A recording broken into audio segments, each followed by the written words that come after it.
A gente dá continuidade à oração do Pai Nosso. A gente vem fazendo essa série acompanhando a oração do Pai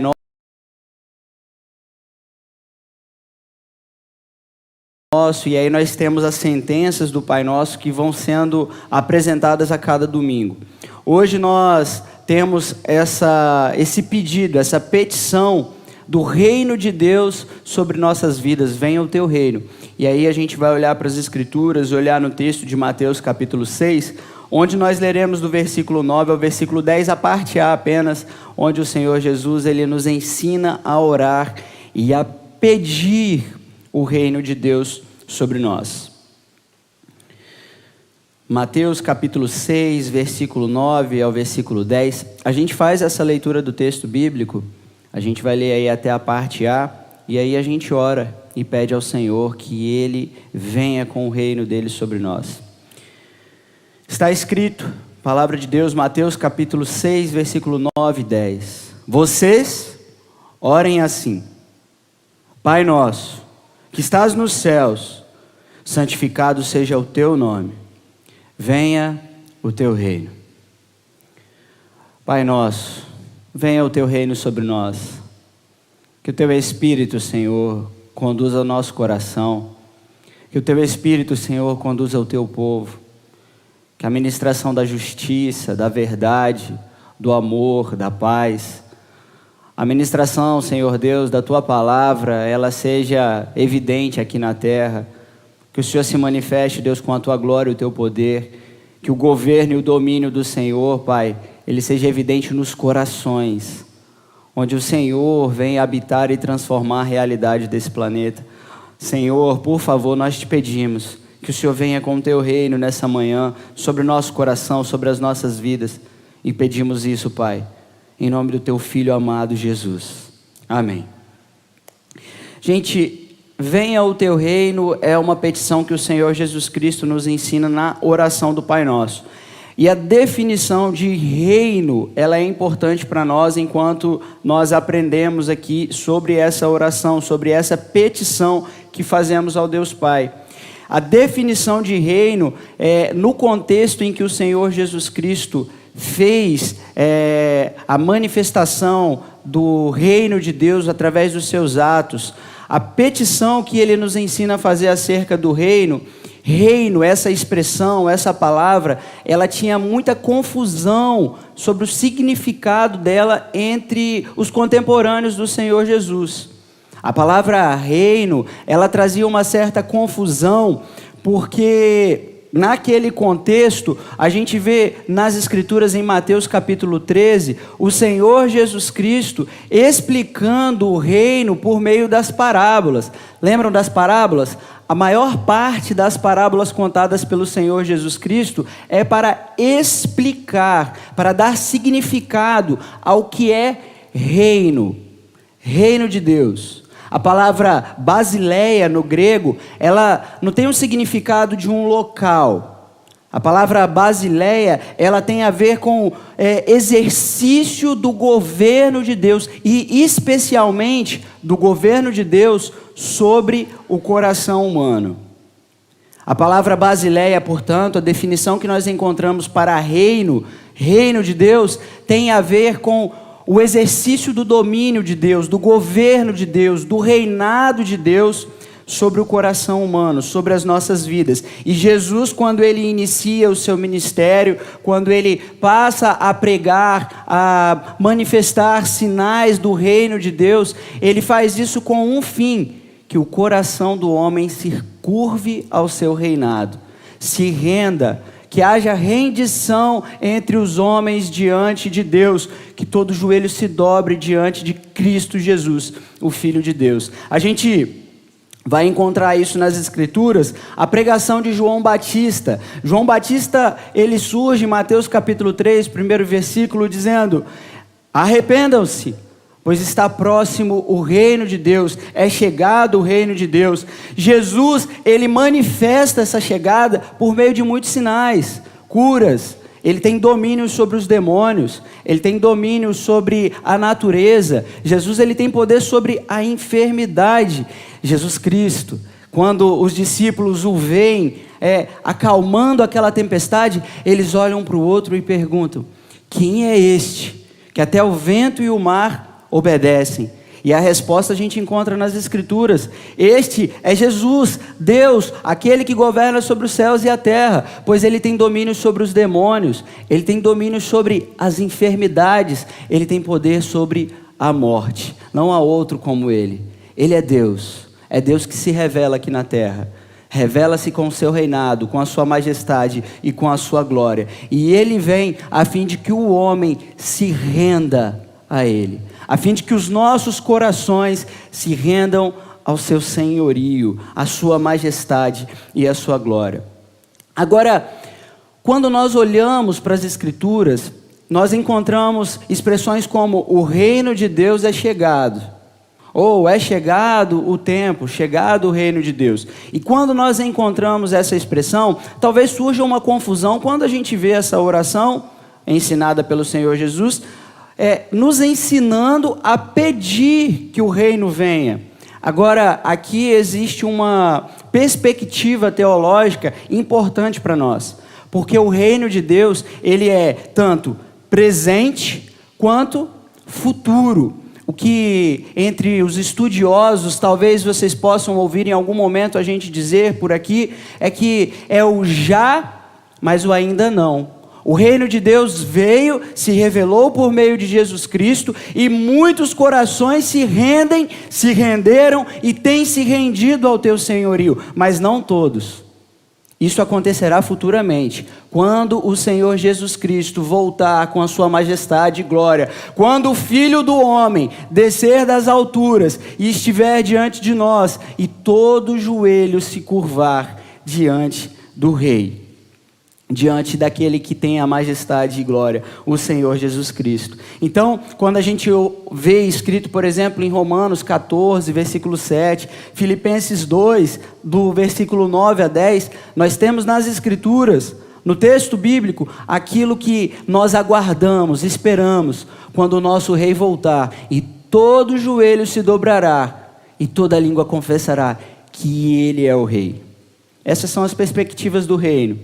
Perspectiva tanto presente quanto futura. A gente experimenta o reino, mas não em sua plenitude, não em sua completude. Mas nós aguardamos quando Jesus Cristo voltará. E essa é a esperança do povo de Deus, do povo cristão. Então, o Senhor Jesus Cristo nos ensina a fazer essa oração. Como temos visto aqui com as pregações do pastor Rômulo, essa é uma missão nossa: orar, se colocar diante de Deus e pedir. A gente não tem que fazer de conta que as coisas vão acontecer e deixa Deus fazer tudo aí, a gente fica...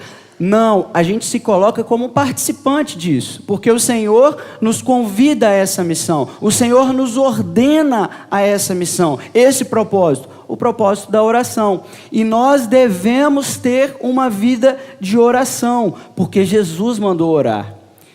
Quer ver uma coisa? A gente às vezes lida com situações em que a gente encontra pessoas enfermas. A gente pode ter gente enferma na família, um vizinho, um parente, um amigo. E aí, quando a gente chega diante de alguém com uma enfermidade, a gente se vê com medo de orar por aquela pessoa que está com uma enfermidade grave. A gente se vê assim: será que eu oro? Vai que não cura, vai que ela morre logo depois, e aí? A gente se vê com esse medo. Só que a nossa responsabilidade, a nossa função, segundo as Escrituras nos ordena, é para que a gente ore para que ele seja curado. Agora, quem cura não sou eu. Não pode ser o pastor, não são os crentes. Quem cura é o Senhor que nos manda orar. O Senhor manda, ordena orar. Então nós devemos orar. Orar pelos enfermos e orar por tantas outras coisas, como por pedir o reino de Deus, suplicar para que Ele traga o seu reino para nós. Então, eu gostaria de, a partir disso, apresentar aqui pelo menos 3 maneiras, ou 3 perspectivas que a gente possa pedir para que venha o reino de Deus. A primeira maneira pela qual a gente pede para que venha o reino de Deus é que venha o reino de Deus sobre o mundo. pois só o reino de Deus transforma e dá sentido à vida. Somente o governo de Jesus é quem redime este mundo. E a história que nós temos apresenta uma constante falência dos sistemas humanos. Perceba, durante toda a história, a gente tem ideologias que são levantadas, a gente tem movimentos que são levantados, mas todos com o tempo vem a falência, vem a declinar, porque eles surgem como um grande propósito de transformação da realidade humana, de mudar toda a perspectiva humana. E aí então, passado alguns séculos, a gente vê aquilo que foi levantado com uma ideologia que resolveria os nossos problemas caindo. A gente tem exemplos, por exemplo, de situações de história, como a ciência. A ciência, o desenvolvimento, o progresso científico, o progresso industrial, tudo isso surgiu como algo que resolveria o problema humano. As pessoas depositaram a sua fé, saíram de suas fazendas, foram para grandes centros para poder trabalhar nas indústrias, para se envolver com o progresso. E aí então, toda aquela esperança que o povo tinha, que as pessoas tiveram, depositaram nessas perspectivas de desenvolvimento, elas ruem com o tempo. E aí vem as enfermidades, vem as depressões, vem as guerras, todo o positivismo. Agora a gente abandona tudo que diz respeito à fé. Nós temos agora diante de nós razão, e somente o que é fato a gente pode considerar verdadeiro. Escritura não serve para nós. Bíblia não serve para nós, porque a gente não consegue ter fatos, a gente não consegue evidências reais, razão naquilo que a gente está lendo. Então a gente pode abrir mão de todas essas coisas, e aí a gente avança para um mundo melhor, para uma vida melhor. Mas aí a gente encontra na história os relatos, as informações de como essas ideias, esses propósitos, eles surgem e ao mesmo tempo eles caem. Por exemplo, quando o ser humano, quando a humanidade se viu em ascensão, um progresso científico, todos os avanços que vinham acontecendo, ela viu também acontecer duas grandes guerras. E os relatos de suicídio e depressão pós-guerra são enormes. Enormes. As pessoas se viram sem esperança, as pessoas se viram sem sentido na vida, porque elas viram sonhos sendo destruídos por tudo aquilo que eles acharam que seria muito bom. Muito bom. E aí, a partir das Escrituras, a gente vai ver que somente Jesus Cristo é que pode dar sentido e transformação para o nosso contexto, para a nossa vida, para o nosso coração. Olhem bem, eu fui muito lá atrás na história para poder a gente levantar essas questões históricas, mas percebam a nossa realidade. Percebam a realidade em que a gente está vivendo. A gente consegue comer com um toque no celular. A gente pede o lanche. A gente estava aqui ontem, teve o encontro dos jovens, eu quase sem voz aqui, de tanto que eu gritei com aquele pessoal aqui, com aquela galera ontem, cantando, brincando aqui com a turma. E aí a gente estava aqui, e aí todo mundo aqui juntou o celular, parou aquela coisa toda, não tinha ninguém com uma nota de dinheiro aqui, todo mundo para o celular, pediram o lanche chegou aqui mesmo a gente comeu. A gente está vivendo uma geração que a gente tem alimento assim, ó. Como diz a expressão, né? De balde, vem de balde, vieram 2 baldinhos mesmo de frango aqui, eles puseram aqui, a gente comeu. E a gente vive numa geração em que as pessoas têm sexo na esquina. Disseram em algum momento que o sexo resolveria o problema. Você for na esquina ali, você encontra droga vendendo. A gente é uma geração, a gente está passando por um momento da história em que a facilidade das coisas, a facilidade de acesso à informação, tudo isso está disposto a nós. Mas uma geração como essa, que tem liberdade, que tem sexo à vontade, que tem drogas, que tem liberdade para fazer o que quer, tomar as suas próprias decisões baseadas nas suas vontades, nos seus desejos, nos seus sentidos, naquilo que ela sente e acha que é melhor para ela. Essa geração é uma geração em decadência. É uma geração que comete suicídio após suicídio. São adolescentes, jovens, crianças, velhos, adultos, passando por situações de depressão, doenças, perdendo o sentido da vida.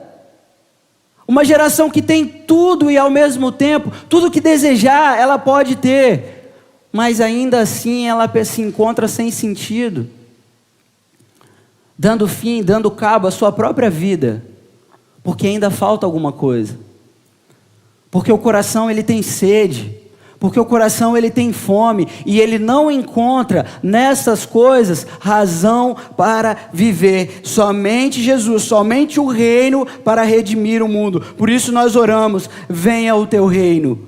Porque Jesus é que pode redimir a terra, tirando o pecado da terra. É Jesus que pode redimir essa terra, eliminando aqueles que fazem o mal. Somente Jesus pode fazer isso. E essas não são palavras minhas. Se você abrir Mateus capítulo 13, você vai ver o Jesus Cristo explicando o reino de Deus. E quando ele vai explicar o reino de Deus, ele diz que o Filho do Homem virá. Ele dará ordem aos seus anjos para que ele acabe com aquilo que faz pecar aqui nessa terra e ele também elimine aqueles que fazem o mal. É só Jesus Cristo que pode fazer isso. A nossa esperança tem que estar no reino de Deus. O meu coração só vai encontrar sentido, razão, naquilo que as Escrituras mostram para a gente. E é Jesus Cristo. Somente o reino de Deus é que pode transformar a nossa realidade. E por isso nós oramos, venha o teu reino. Talvez você se encontre numa situação hoje em que você esteja com medo, porque a gente percebe, é nítido, o avanço da perversidade, o avanço do mal, como existem pessoas praticando o mal, fazendo o mal diante dos nossos olhos, e talvez exista esse medo no seu coração. Talvez você tenha medo das ideologias, ideologia de gênero, ideologia disso, ideologia daquilo. Talvez você tenha medo que isso influencie o seu lar, influencie a sua casa, a vida dos seus filhos. Ore comigo, venha o teu reino, Senhor, venha o teu reino para minha casa, venha o teu reino, governe, Senhor Jesus, sobre o meu coração, sobre o coração da minha família, venha o teu reino neste mundo, Senhor, para que essas ideologias, todas elas pereçam. Venha o teu reino, Senhor. Nós devemos orar e clamar, pedindo para que venha o teu reino. A nossa luta não é contra as pessoas que levantam essas ideologias. A nossa luta não é contra pessoas, mas, conforme Paulo diz, é contra principados e potestades, contra os dominadores desse século. Por isso, como nós vencemos esses males? É por meio da oração. Por isso pedimos, venha o teu reino, Senhor. Venha o teu reino, venha o teu reino sobre este mundo. Nós oramos também em segundo lugar, venha o teu reino sobre nós, Senhor. E se isso estiver distante de você, diga assim, venha o teu reino sobre mim, Senhor. Para que você não diga assim, venha sobre ele lá, ó. Venha sobre aquela pessoa que está precisando. Não, venha sobre nós, se inclua nessa oração, venha sobre mim, Senhor. Venha o teu reino, o governo de Jesus Cristo sobre a minha vida, pois só o reino de Deus, só o Senhor Jesus Cristo pode transformar a nossa vida. Só Jesus Cristo pode transformar a nossa vida. A pregação de João Batista, a pregação do Senhor Jesus Cristo, que anunciava a chegada do reino de Deus, a presença do reino de Deus, ela fazia par com uma outra parte dessa pregação, que era arrependam-se. Arrependam-se. Essa pregação, esse anúncio do evangelho, de que o reino de Deus é chegado, ele é chegado em conjunto com essa pregação, a pregação do arrependimento. E quando falamos de arrependimento, gente, uma coisa precisa estar claro para a gente. A palavra metanoia, aquela que nós traduzimos para arrependimento no texto bíblico, essa palavra, ela não tem a ver a definição dela não tem a ver com sentimento. Não tem a ver com sentimento. Arrependimento não tem a ver com sentimento. Sabe aquela coisa de estou me sentindo triste porque fiz tal e tal coisa. Isso não é arrependimento. Não é. Arrependimento no texto bíblico tem a ver com mudança, transformação da mente. Essa transformação da mente, ela vai reger também as minhas atitudes, a maneira como eu vivo, a maneira como eu lido com as situações, com as circunstâncias. É mudança de mente. Essa é a pregação da chegada do reino de Deus, que transforma a nossa mente, que muda a nossa mente. Agora, quando nós falamos dessa mudança de pensamento, nós não estamos falando de mudança de estilo, não estamos falando de mudar estilo de roupa, de ter que usar uma calça, de ter que usar um terno. Eu não estou falando disso. Eu não estou falando de mudança de hábito. O cara que fuma um cigarro, ele vem para a igreja e ele para de fumar o cigarro. Eu não estou falando disso. Essa mudança, ela tem a ver com a mudança do coração. É o coração, a central de todas as nossas vontades, de todos os nossos desejos. É essa mudança que a gente está falando aqui, que o texto bíblico traz essa ideia para nós. Arrependimento é a mudança do nosso ser, é a mudança do nosso interior. Essa é a palavra, a pregação do reino que vem sobre nós, que transforma a nossa realidade. E de forma prática, como nós poderíamos pensar essa mudança de pensamento? Mudança de pensamento, gente, é enxergar a vida, enxergar o mundo a partir das Escrituras. É a mentalidade do reino de Deus.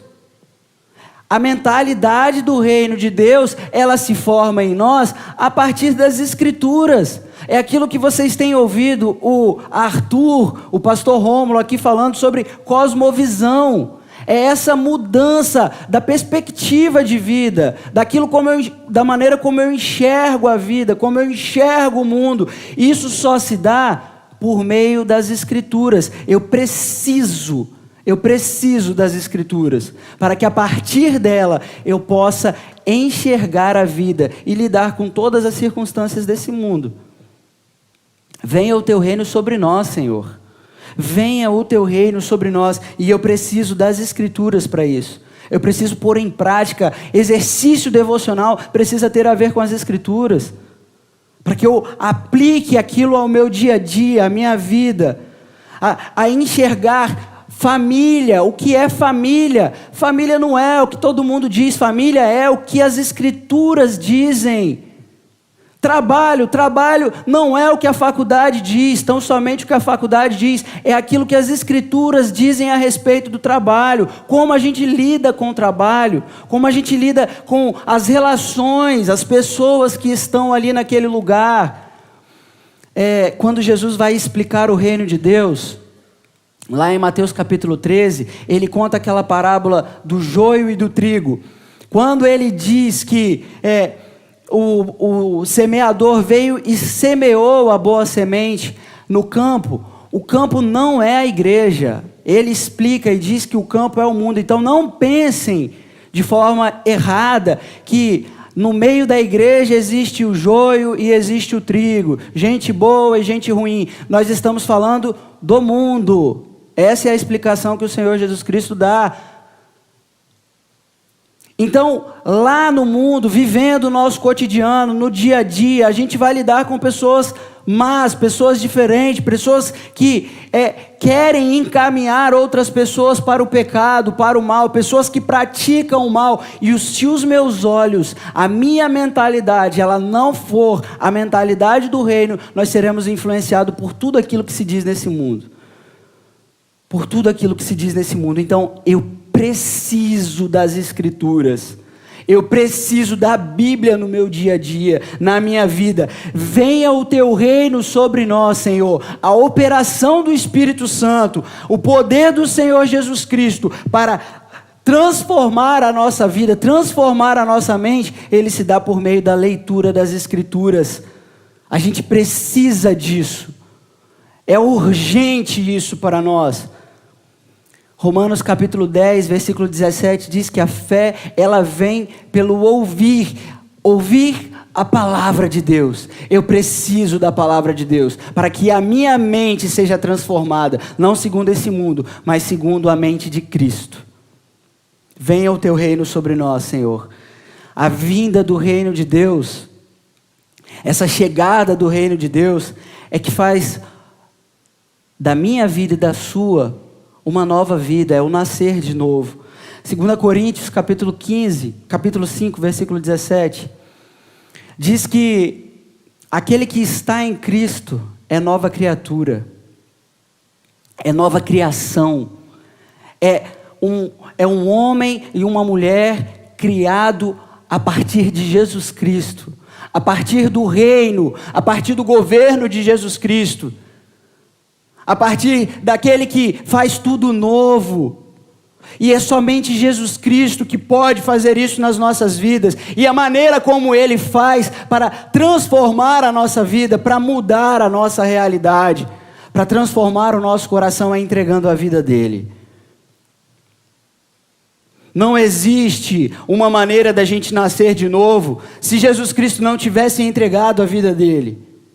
Ele entregou a vida dele, mas ele ressuscitou ao terceiro dia. A Bíblia diz que ele morreu e ao terceiro dia ele ressuscitou. E aí o apóstolo Paulo, ele interpreta isso de uma forma muito clara, muito maravilhosa, porque dentro do conceito de substituição, ou seja, se eu e você tivemos a vida de Jesus Cristo sendo entregue em nosso lugar, nós fomos substituídos.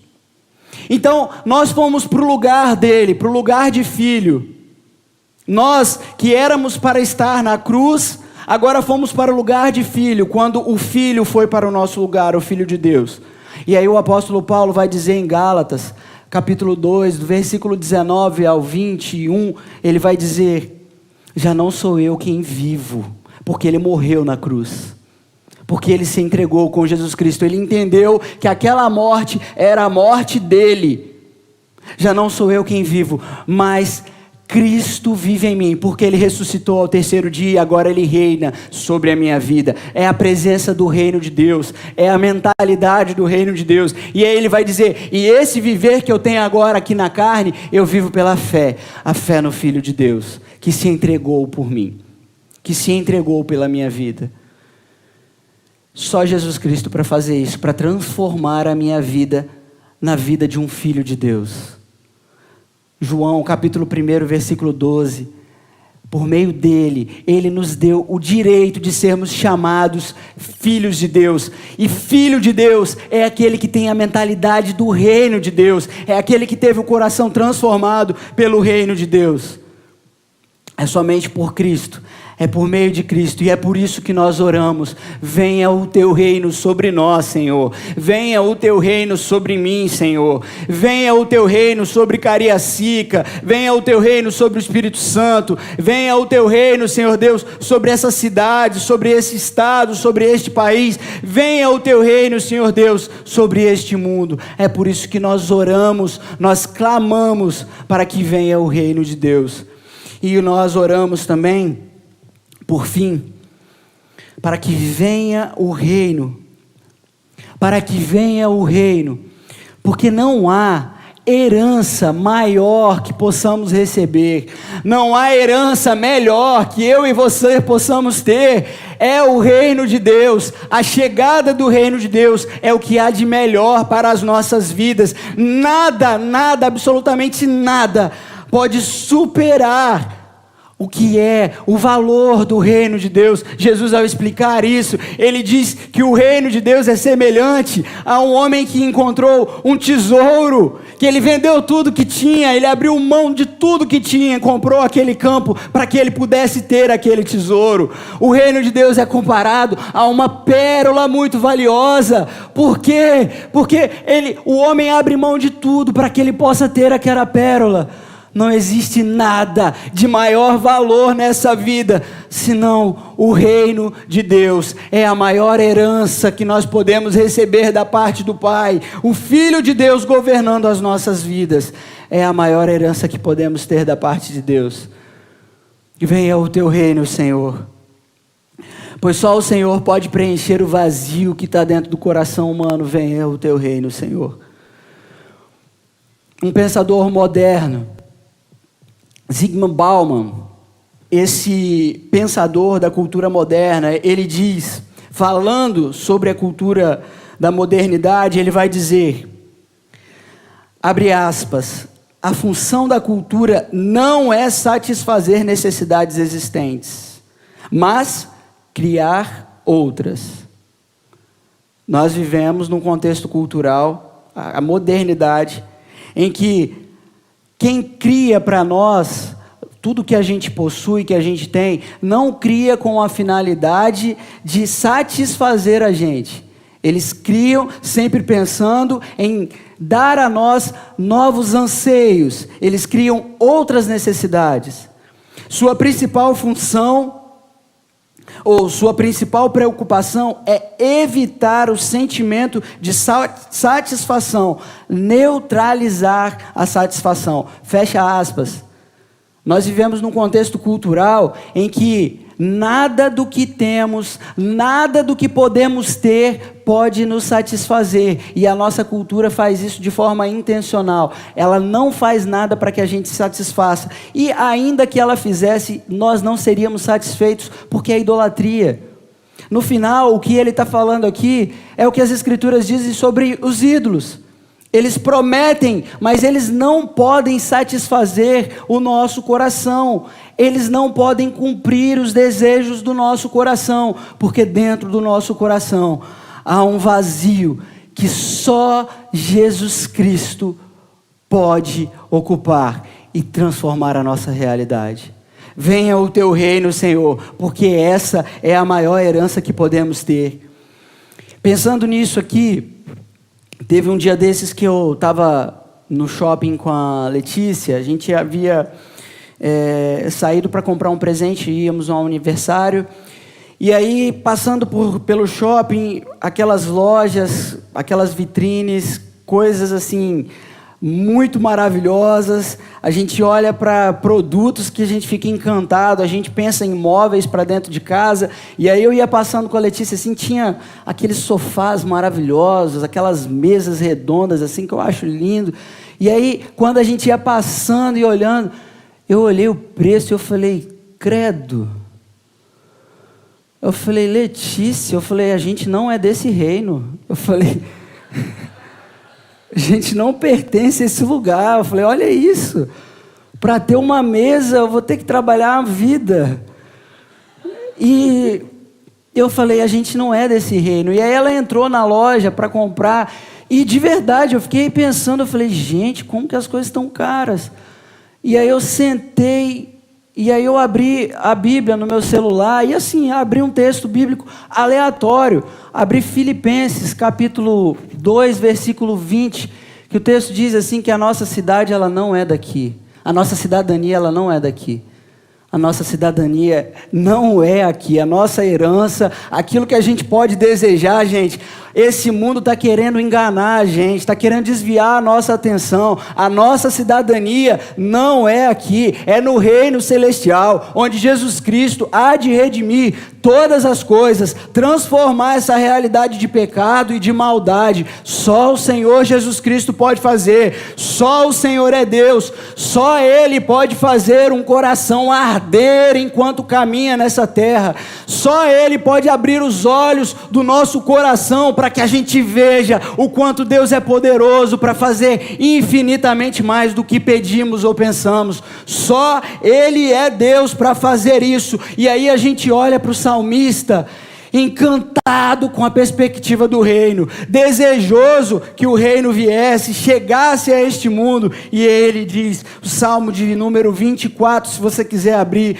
do versículo 7 ao versículo 10, o salmista cantando, entoando esse cântico, esse desejo pela presença do rei, pela presença do governo celestial aqui nessa terra. A gente tem esse Salmo de número 24, em que era cantado todos os sábados dentro do templo onde se reuniam o povo judeu, eles cantavam ansiando e desejando. Salmo de número 24, versículo 7 ao versículo 10 diz: abram-se, ó portais, abram-se, ó portas antigas, para que o Rei da Glória entre.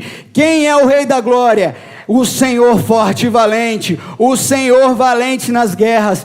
Abram-se, ó portais, abram-se, ó portas antigas, para que o Rei da Glória entre. Quem é esse Rei da Glória? É o Senhor dos exércitos, Ele é o Rei da Glória.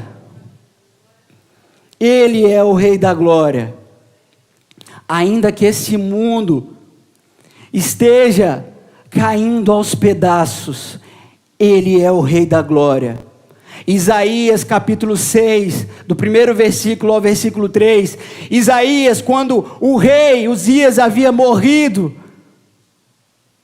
quando parecia que a esperança de Israel havia sido tragada pela morte, ele veio nos céus, no sublime trono de glória, de majestade, de poder, de honra, com vestes onde os anjos, eles tapam os seus olhos, eles se cobrem diante da santidade desse Deus, e eles dizem, santo, santo, santo, Ele está no trono de glória, só Ele é Deus, e não há nada nesse mundo que possa satisfazer o nosso coração. Nada nesse mundo pode satisfazer o vazio de um coração. Só o reino de Deus, só a chegada do reino de Deus para transformar, redimir a humanidade. Só Ele. Por isso nós oramos: venha o teu reino, Senhor.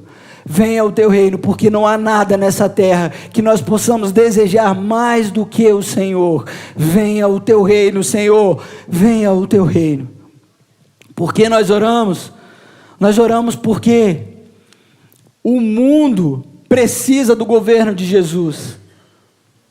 Nós oramos, venha o teu reino, porque nós precisamos da mentalidade do reino. Nós oramos, venha o teu reino, porque somente Jesus satisfará o desejo do nosso coração. É por isso que nós oramos, venha o teu reino, Senhor. Venha o teu reino sobre nós, Senhor.